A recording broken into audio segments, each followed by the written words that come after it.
Patay ang nakamotorsiklong pulis matapos bumangga sa poste. Saka tumilapon at pumailalim sa kasunod na van sa Isabela. Ang aksidente niyan nasa pulpa sa video. Nasa frontline ng balita si Gary De Leon.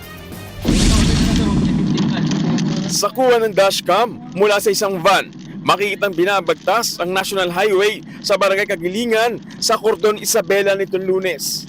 Sa unahan ng van ay ang rider ng pulis. Maya-maya, bigla itong bumangga sa poste ng kuryente, tumalsik at pumailalim sa van ng rider. Nakaladkad pa siya ng ilang metro bago huminto ang sasakyan. Kinilala ang biktima na si Police Senior Master Sergeant Raymundo Maramag, miyembro ng Police Security and Protection Group sa PNP National Headquarters. Titingnan natin yung footage ay talagang before siya bumangga doon sa poste ay nagpagewang at possible na may nangyaring mechanical defect. Hindi naman nakainom itong tropa na nabangga.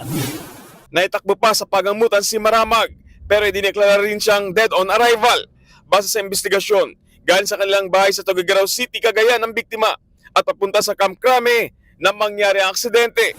Sa ngayon po, dito pa rin po yung ating yung driver ng refrigerated van. May initial na pag-uusap doon sa asawa ng biktima and sa ating himpilan na kung saan ay nag-iisip o undecided pa naman itong asawa nung yumao na magsampa ng kaso. Naiuwi na sa kanilang bahay sa Cagayan ang labi ng biktima. Nagbabalita mula sa frontline, Gary De Leon, News 5. Mga kapatid, Cheryl Cosing po. Maging maalam at may pakialam sa mga napapanahong issue at headlines. Mag-follow at mag-subscribe na sa social media pages ng News 5.